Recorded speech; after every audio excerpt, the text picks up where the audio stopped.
Yes, good evening. Sava here from Football Heritage TV. Tottenham Hotspur 2, Liverpool 1. What an absolutely crazy, farcical scene at White Hart Lane. Tottenham remain unbeaten, 7 games in, second in the table, 17 points. We've beaten Man United, we've beaten Liverpool and drawn away at Arsenal. But why are we still not getting respect? Let's look at all of these things. By the way, VAR, do one. VAR needs to do one. Let's start with the game. Tottenham Hotspur won this game, but how did we win it? Were we the better team? It's going to be very difficult to say we were or we weren't, because the game from about the 25th minute, 29th minute, whenever it was halted by a very abrupt red card for Curtis Jones. Now, this already in football chats, in my chat, I can see it on other chats in the studio, lots to talk about. Was this a straight red card? Now, there's the school of thought where they show the still image and it shows that his leg could have been broken. When you see that, you go, oh, red. Then when you watch it, you see he actually got the ball and then his foot went over the ball onto the leg. Is that a red card? Will we start giving red cards for everything? I don't know. I'm just asking. Lots of people are on the fence with this one. Lots of people are not. Some saying it's definite red card. Some saying it isn't. But either way, it changed the course of the game. Spurs, from my point of view, then stepped up for that next 10 minutes after the red card. We stepped up. A very good goal. The ball played through the channel. Richarlison, nice 5-yard pass square, and Sonny tapping it in. And that is what I thought we needed to do before the game to open Liverpool up in the channels. In the channels. I mean, I was slightly disappointed with our wide men, but I will come on to that in more detail later. Then, in true Spurs fashion, we mess up and Luis Diaz scores a goal. But it was disallowed.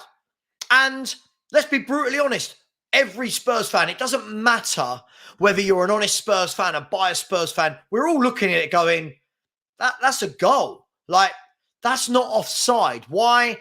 Well, VAR is going to give that, so let's hold back before we celebrate it being offside. Then they didn't even draw the lines. There were no lines drawn. And you could see clear as day that he was onside. The game played on, and we went on and won the game. But you're sitting there thinking to yourself, hang on, normally VAR takes a minute or two. They go and check. We get to see the silly little lines drawn on the pitch. But it just never materialised. Now, the PGMOL, I'm just making sure I get this right, have said this. They have now come out and said the goal by Luis Diaz was disallowed for offside. Now, this is the funniest bit about VAR and how crap it is, which was a clear and obvious factual error. A clear and obvious. VAR, yes, you have worked for us today, but I hate you. I hate VAR. I don't want to hear from people, oh, it's the humans using the technology. Just scrap it. Get rid of it. It has not removed the ambiguity that was in the game. It has not removed the grey areas. What it's actually done is made it worse. And now everything about our win is tainted with, well, we only won because the PGMOL made a mistake. Every red card, every yellow card, every red card, every offside, every goal, every single thing that happens on a pitch is checked. And it's ruining football.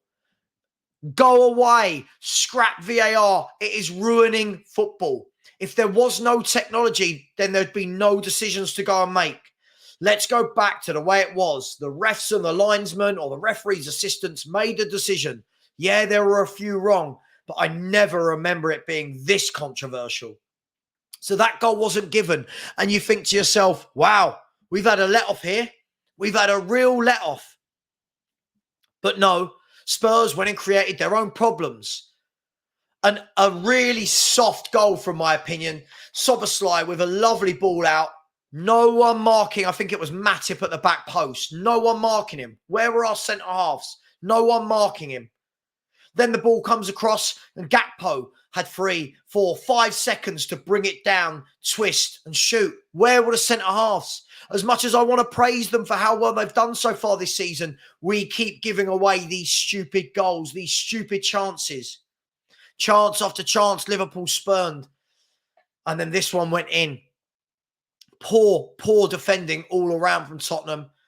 And we went in at half-time. And to be fair, Liverpool didn't deserve to be losing. So 1-1, you could probably say, was the fair result. Then the second half happened. The second half, which was attack v defence. Attack v defence.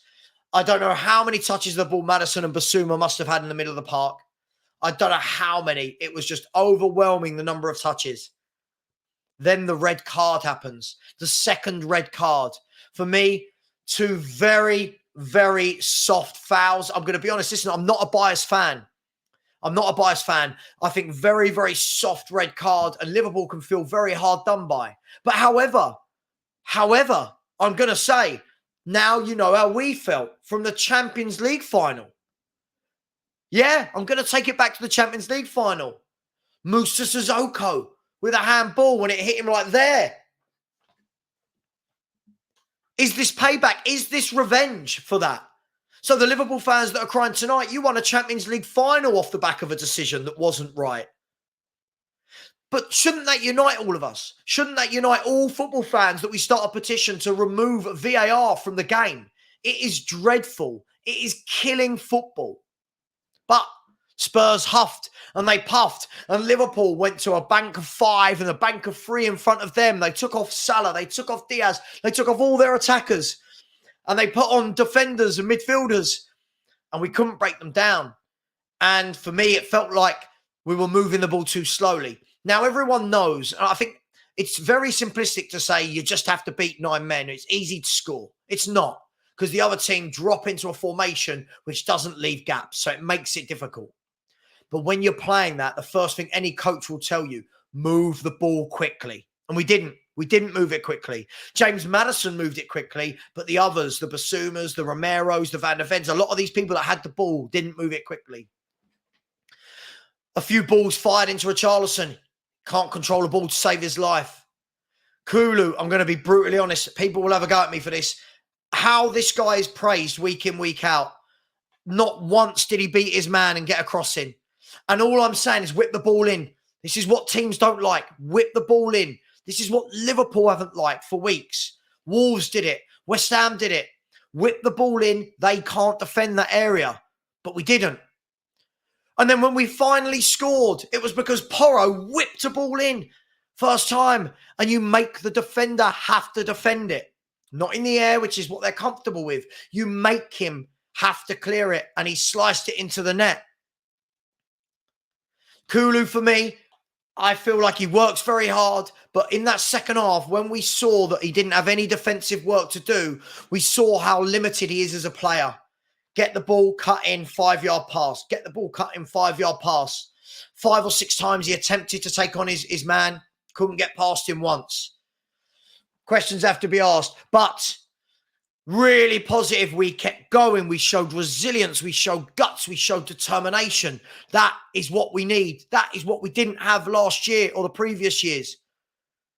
It's a new instilled belief that we can keep going.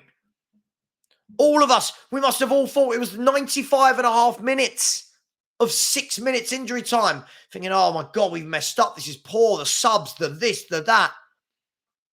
And then we grab the goal and all is forgotten and the inquests can stop. And we never gave up. Then you get fans, all these fans coming into YouTube channels saying, why are you celebrating that win? Not Spurs fans, fans of other channels. Why are you celebrating that win? I'm sorry, we're second in the league, unbeaten, and 2 games where we were told we were getting battered, Liverpool and Arsenal, we've not. Of course we're going to celebrate. It's a win. Everyone celebrates a win. So the upshot of this is a crazy day at White Hart Lane. I don't even know. It's really difficult. Most games you can just say better team, worse team. But this game was thrown on its head with the red cards. It made it attack v defence, makes it hard to score, made it hard for Liverpool to come out and attack us. But you know what? When all is said and done, Yeah, when the whistle blows, when the lights go off, when the boots are cleaned, Spurs beat Liverpool 2-1 and we got 3 points. Yes, VAR is woeful, a disgrace. Yes, the referee was shocking. But Spurs are unbeaten. We're second in the league and our next 3 games are Luton, Fulham and Palace. How far can Postecoglou take Spurs? Ange Postecoglou's army fights on. Big up, everyone. Please like, please subscribe, and let me know your thoughts. Take care. And as always, come on, you Spurs.